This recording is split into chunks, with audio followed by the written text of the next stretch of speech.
Can you believe it's finally that time? I'm scared. I'm excited. I'm just excited.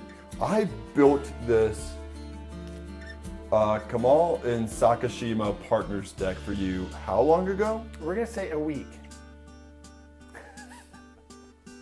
Right? Please, internet, be kind. Yeah. A while ago. And I'm finally getting to teach you how it plays and give you an overview. I've committed to playing. I'm actually playing tonight, so you have an hour. Yeah, I'm on a time crunch here, but I'm going to make it work. So these are our commanders. Sakashima is a clone that ignores the legend rules. So you can clone legendary creatures and not care about having to sacrifice them because the rules say no multiple legends with the same name.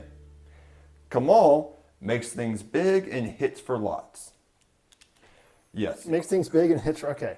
Hey, I'm trying to keep it simple for you. Yes. So Kamal gives the things +3/+3 and trample at the beginning of combat. But if Sakashima copies Kamal, it's now +6/+6 and trample at the beginning of combat. For each of the creatures? For each creature you control. Okay. And when I built this, I was like, we're going to make this very straightforward for you. I don't want you to have to think too much. Here are 20 ways to clone.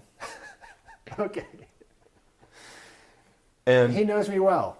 Because your commander says ignore the legend rule, you're going to clone the ignore the legend rule commander. So have Kamal out, then play Sakashima copying Kamal. Kamal comes out first. Yes, most of the time. Okay. And then you play your Sakashima copying Kamal to get this advantage. How does that actually work? I pay 8 mana. Kamal is 8 mana. Okay. So that's straightforward, just like a creature. I'm going to pay 8 mana, get 6 that. green. This is a triggered ability, so you don't have to pay to anything for that to work. I have to pay to get the card out. I don't have to pay to get the other creatures I control, the +3 to +3. Correct. Okay. So then on the next turn, Sakashima copies Kamal. I pay for Sakashima and I say out loud. Yes. And the fun thing about these 20 cards, there's 2 clone abilities, Progenitor Mimic and Sakashima's Protege, that cost more than 4 mana. So 18 of these clones are 4 mana or less, meaning if you can afford Kamal last turn for 8 mana, you know I can afford Sakashima, and you probably have at least one other clone in hand. So, in addition to Sakashima. So now, when you play the next clone, you're copying Sakashima because that's the one that says the legend rule doesn't matter. And I have to copy that rule. You want that rule copied so there's no one card removal that then removes your entire board. All right, so if this goes well, I get Kamal out, gives me +3/+3.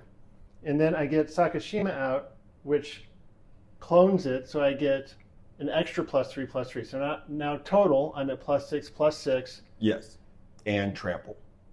And trample. When I get another clone out, if I get one of those expensive ones and clone Sakashima, does that add another 3 or another 6? 3. Each of these are different triggers. So trigger for 3, trigger for 3, trigger for 3. Okay, but it still adds up quickly. Yes. So then +9/+9 and trample. all my creatures. Okay. All of them. All right. Now, I'm not such a bad deck builder that I'm only going to leave you a 1 route to victory. Okay. So, here are some of the helpful pieces of 7 other cards to help win. Can I go back to this pile first? All right. Are all these, you separated them by cost, so the ones on the bottom, or they're more expensive, or do they do something more? More expensive. Okay. Looking at like Sakashima's Protege, you're coming in with flash, so it's instant speed, cascade, so you're going to get more value off the board or onto the board, and then it becomes a copy of any permanent. So if you've already, or specifically a permanent that entered the battlefield this turn, so if you've already cast a spell or had a creature enter, or if an opponent had something enter, you can have it become a copy of that permanent. I can copy someone else's. Yes. Some of these specify, like double major, specifies copy a creature spell you control. Okay. However, some like Clever Impersonator enters the battlefield as a copy of any non-land permanent on the battlefield. Wow. Okay. So this pile gives you a lot of flexibility. So even if you don't have Kamal, what if someone else has a Zakama? I could copy Zakama and then start the chain again using Sakashima. Okay. If I copy, that's not a good copy, but you have the idea. If I copy someone else's card, I don't physically move their card from their. No, you just a token or we remember. Token. Okay. Now, all right. Like I said, flexible win cons help. And a fifth of your deck is copying. Would you care to read Biovisionary for me?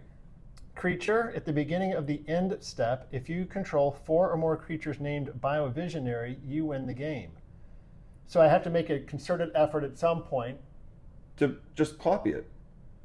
4 times. 3 times. Or 1 time. Right of replication. It has kicker, so if you pay an additional kicker cost when casting this spell, make 5 copy tokens. Each copy token would count as a... At Biovisionary, they share the name. So I would have 6 at that point. And you win. Okay. But... yeah, what else is in that stack? There's also Sylvan Awakening. Until your next turn, all your lands become creatures with reach, indestructible, and haste. Add on the build-up, you suddenly don't need 5 creatures. If you have 5 lands, +6/+6, that's 30 damage that you're swinging. All right, I might need help with the concept of my lands turning into creatures if I actually try to play them. Yes. Okay. Or Beastmaster Ascension, just giving your creatures +5/+5, making them a lot harder to block or deal with. Mirror Box. This is going to make creatures that share the same name even bigger. In a clones deck, they're going to share the same name. So this deck is not too concerned about eking out 1-point advantages on a block. And this is amass a huge army and smash you in the face with a overwhelming... This is a game of overwhelming force, or even a Triumph of the Horde, where your creatures gain Infect. If a creature with Infect deals damage to a player, that player gets that many poison counters. And then 10. They lose. I remember this. So okay. This card reduces their life total to 10 functionally for that turn. Okay. Avenger of Zendikar. If you have lands, this card's really good. Because you're doing a 0/1 green plant creature token for each land you control. Yeah, and then, yes, landfall matters, but really, this is good because it puts a lot of creatures on the field that'll get buffed by this. So buffed is the term. Like get bigger temporarily. Okay. So put 7 power on or 7 creatures on the field. That means this ability is putting out an extra 21 damage. But if I have it cloned with Sakashima, 42 damage. Okay. Like and you said 7. That was just an assumption. If I had 7 lands. Well, 7 cost creature. I was like 7 is a somewhat reasonable expectation. Okay. Or Zofendel. At the beginning of combat on your turn, double the power and toughness of each creature you control. Here's the thing. This also triggers at the beginning of combat on your turn. Which one triggers first? You get to decide. Well, I would add the 3 first and then double. Exactly. Okay. So would I. But suddenly, that means if both of these are out, I would add the 6 first. And then double. So you're now adding plus 12 plus 12. And you can see how that gets out of hand. And then if I have another one of these clones? That's it. So this is the general win strategy with some backup. Okay. And people don't like it when you try to do that. So here's some protection. Snakeskin Veiled, giving one of your creatures hexproof. Because then if they try to remove it with a Swords to Plowshares or something, it's like, nah, you can't. You can't. Some counter magic. Permanents you control gain hexproof. Also, you can just make something bigger or return it to the hand. Okay, but in some of these, I have so many avenues to make creatures bigger that might be more It's valuable, more useful as a hexproof thing. A little defense. Some people might disagree with EWIT being protection, but if it gets me stuff from my graveyard, you may return target card from a graveyard to your hand. It gets me stuff back so I can recast it. It goes in this pile. So if I do a defensive move, card gets kicked out. You can cast this, grab it, and try again. Okay. And then this is probably your most complicated counterspell. Choose one or more, counter target spell, counter target one or more, activate or trigger ability, return non-permanent. Create a token that's a copy of target creature you control. Yep. So this is multifaceted in clone and counter and protection. And because it says one or more, you can choose all of it. Oh, wow, okay. And why would you not target yourself to draw a card, make another Sakashima, and counter whatever spell is annoying you, all for 6 mana? Yeah, that seems crazy. It's a very good card. I'm sure to misplay it. Probably. Okay. That's part of the learning. We got you, though. All right. Then card draw, card advantage. Yes, you draw 1 card a turn, but that's not enough. Not enough. We're greedy here. So, these are ways to draw cards and reorder the top of your library. Whenever a land enters the battlefield, you investigate and which is making a clue. Clues are tap 2, sack the clue, draw a card. Whenever you cast a creature spell, draw a card. There's a lot of creatures in this deck. That would be, I'm going to go back. That's not a one-time thing. That's whenever you cast a creature spell. So you try to get that out early, yes. Turn 2, turn 3. Keep casting. If you can cast a turn 2, do it. Genius. Yeah. Okay. Enduring Curiosity. Whenever a creature you control deals combat damage to a player, draw a card. So whenever your tramplers hit someone for damage, this is going to help you draw cards. Okay. It's going to happen decent. But it doesn't say one or more, it's when a creature. So you'll draw a card for each creature that deals combat damage. And if I'm having a lot of creatures. If 5 creatures get through with combat damage, draw 5 cards. Okay. I still have to discard down to 7 at the end of my. Okay. But you get to. I get to play them until then. And also you get to craft your hand, be like, I'm good on board state, I need protection, or I need ramp, or whatever. Right. Then finally, Return to the Wild Speaker. Either you make things big, which is not useful for you, because it says non-human creatures. We don't care. Okay. Because Kamal's a human, and he's the one we're trying to clone the most. Or, draw cards equal to the greatest power among non-human creatures you control. Well, if everything gets +9/+9, you want to spend 5 mana, draw 16 cards? I? Yes. Okay. I thought it was a trick question. No, that was not a trick question. Let me go back real quickly. You said that I want to copy Kamal. I don't want to copy Sakashima? Sakashima is going to be a copy of Kamal already. So when you say copy Kamal, I mean all your clones are going to be theme. Sakashima Kamals. Okay. But because you're copying Kamal, everything's going to be a human. Kamal. Also, Sakashima is also a human. Like, you're not getting around that. Okay. Well, you have now your clones, your win cons, some protection, card draw. But what if you don't like what people are doing? Oh, wow. I thought that was that pile. Okay. Let's destroy their stuff. These spells all destroy people's stuff. So this is a little bit more assertive than the defensive pile you have there. Yes. And the fun thing, yes, please do.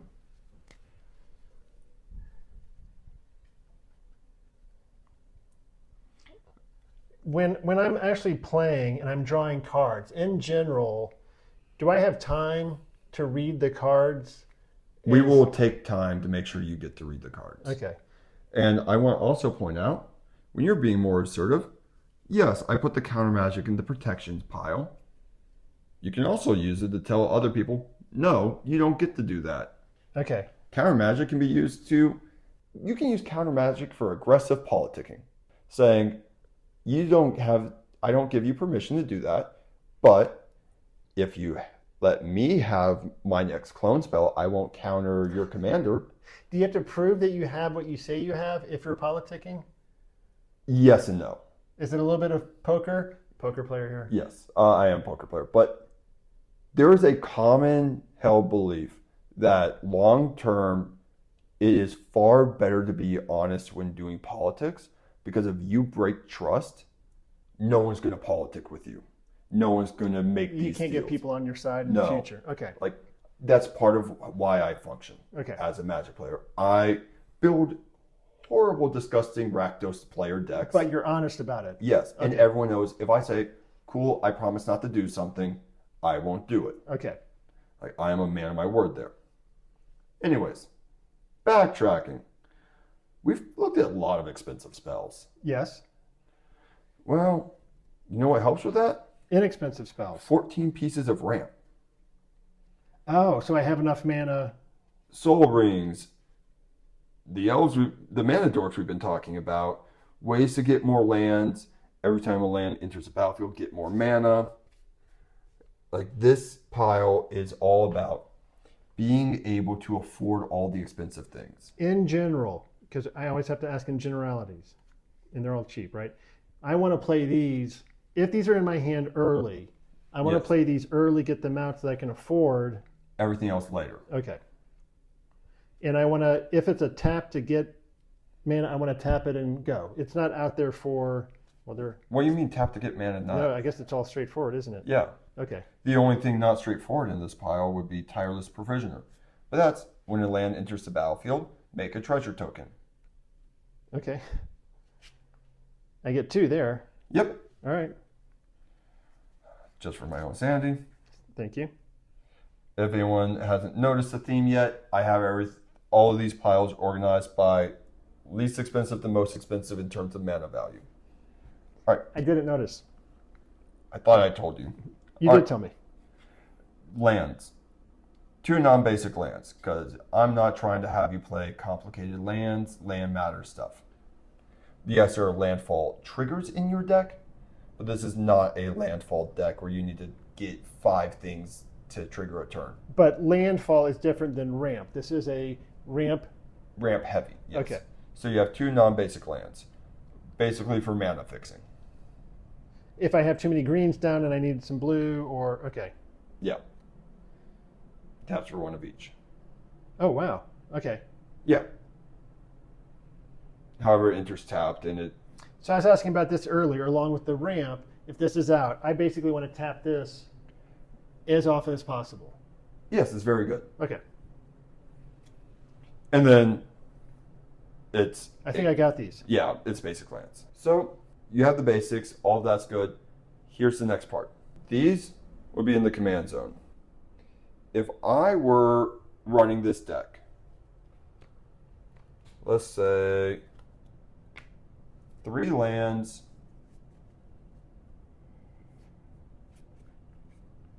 2 ramp, I would like to see a clone, and from there, anything from one of the other piles. This is a dream, or a very good opening hand? Like a very good opening hand is some land, some ramp, a clone because you want to be able to make the most of Sakashima, and then something else from one of these other piles, either trying to win, protection for this, card draw, or ways to prevent other people. But in general, land, ramp, clones, something.